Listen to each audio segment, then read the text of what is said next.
ஒரு டிக்கெட் 4 படம் உங்கள் டிஸ்னி பிளஸ் ஹாட்ஸ்டாரில். நினைவில் நிற்கும் திருமணப்பட்டு விவாஹா தி சென்னை சில்க்ஸ். சடன் பிரேக் அடித்த ராகுல் டிரைவர். காருக்கு முன்னால் வந்த பெண் யார்? உடைந்து நொறுங்கிய கார் கண்ணாடி. மேற்கு வங்கத்தில் திடீர் பரபரப்பு. என்ன நடந்தது ராகுல் யாத்திரையில்?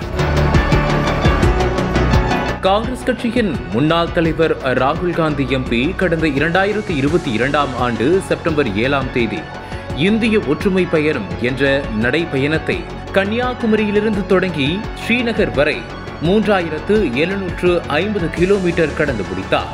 இதனைத் தொடர்ந்து ராகுல் காந்தி தலைமையில் காங்கிரஸ் கட்சி சார்பில் பாரத் நீதி யாத்திரை என்னும் பெயரில் இந்திய ஒற்றுமை பயணத்தின் 2ஆம் கட்ட நடைப்பயணம் கடந்த 14ஆம் தேதி முதல் மணிப்பூரிலிருந்து தொடங்கியுள்ளது.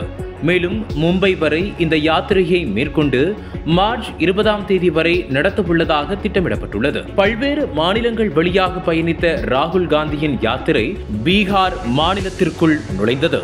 இதற்கிடையே இந்தியா கூட்டணியில் இருந்த பீகார் முதல்வர் நிதிஷ்குமார் திடீரென அந்த கூட்டணியில் இருந்து விலகியதோடு மட்டுமல்லாமல் தனது பதவியை ராஜினாமா செய்து பாஜக ஆதரவோடு மீண்டும் முதல்வரானார். மேலும் அவர் இந்தியா கூட்டணி குறித்து கடுமையாக விமர்சித்து பேசியிருந்தார். இந்த திடீர் அரசியல் திருப்பத்தை அடுத்து ராகுல் காந்தி பீகார் மாநிலத்திற்கு சென்றுள்ளார். அப்போது நடைபெற்ற கூட்டத்தில் ராகுல் காந்தி கலந்து கொண்டு பேசினார். அப்போது அவர் நிதிஷ்குமார் பின்வாசல் வழியாக வெளியேற பாஜக வழி கொடுத்துள்ளது. சிறிய அழுத்தத்திற்கே அவர் யூ-டர்ன் அடித்து விட்டார். பீகாரில் சமூக நீதியை வழங்குவது இந்தியா கூட்டணியின் பொறுப்பு. அதற்கு நிதிஷ்குமார் எங்களுக்கு தேவையில்லை என்று கூறினார். இப்படி ராகுலின் நடைப்பயணம் மிகுந்த பரபரப்புடன் நடைபெற்று வருகிறது. இதனைத் தொடர்ந்து ராகுல் காந்தி மால்டா வழியாக மேற்கு வங்காளத்தை அடைவார் என எதிர்பார்க்கப்பட்டது. ராகுலின் இந்திய ஒற்றுமை நீதி நடைப்பயணம் ஜனவரி 29இல் பீகாரில் நுழைந்தது.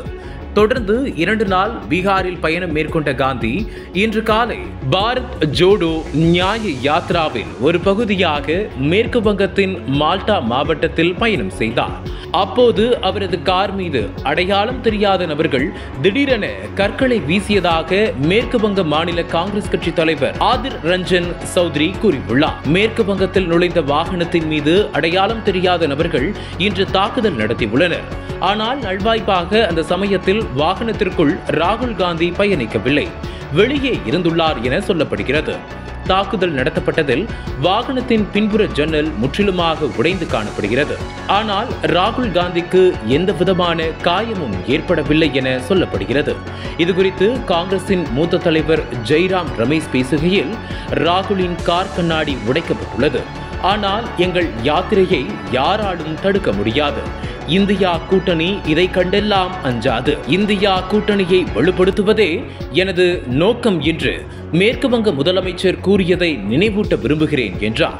முன்னதாக கொல்கத்தா மாநிலத்தில் ராகுல் காந்தி நடைப்பயணம் மேற்கொள்வது குறித்து தன்னிடம் ஏதும் தெரிவிக்கவில்லை என மேற்கு வங்க முதல்வர் மம்தா பானர்ஜி ஏற்கனவே குறிப்பிட்டிருந்தார்.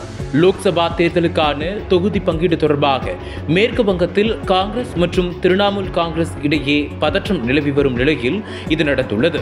அதேபோல் சமீபத்தில் தான் பீகாரில் முதல்வர் நிதிஷ்குமார் குறித்து ராகுல் விமர்சித்திருந்தார். இதனால் காங்கிரஸ் தொண்டர்கள் இதுகுறித்து பல்வேறு சந்தேகங்களை எழுப்பி வருகின்றனர்.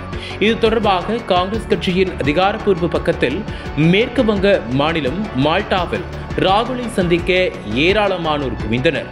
இந்த கூட்டத்தில் ராகுலை சந்திக்க ஒரு பெண் திடீரென ராகுல்ஜியின் கார் முன் வந்தார். இதனால் திடீரென பிரேக் போடப்பட்டது. அப்போது பாதுகாப்பு வட்டத்தில் பயன்படுத்தப்படும் கயிறு காரணமாக காரின் கண்ணாடி உடைந்தது. மக்கள் தலைவர் ராகுல் காந்தி மக்களுக்கு இழைக்கப்படும் அநீதிக்கு எதிராக நீதிக்காக போராடுகிறார். பொதுமக்கள் அவர்களுடன் இருக்கிறார்கள், பொதுமக்கள் அவர்களை பாதுகாப்பாக வைத்திருக்கிறார்கள் என்று காங்கிரஸ் தனது எக்ஸ் பக்கத்தில் எழுதியுள்ளது. இதனால் மேற்கு வங்கத்தில் பெரும் பரபரப்பான சூழல் நிலவுகிறது.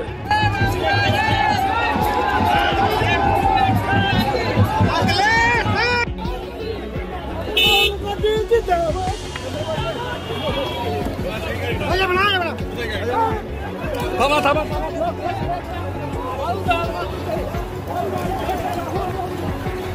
नहीं जाएंगे, नहीं जाएंगे, नहीं जाएंगे, नहीं जाएंगे।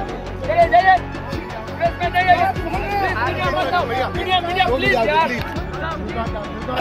this is private place. Media, this is private place. This is not done. Nakkeeran டிவிக்கு சப்ஸ்கிரைப் செய்யுங்கள். உங்கள் ஆதரவே எங்கள் பலம். ஆசிரியர்களுக்கு நண்பனாகவும் மாணவர்களுக்கு ஆசானாகவும் திகழும் தேர்வு வழிகாட்டி. ஒவ்வொரு பாடத்திற்கும் அனுபவமிக்க ஆசிரியர்களின் துல்லியமான தெளிவான விடைகள். CNC இருக்கு, தேர்வு பயம் எதற்கு? இது தீரன் பப்ளிஷிங் ஹவுஸ் விற்பனை வெளியீடு.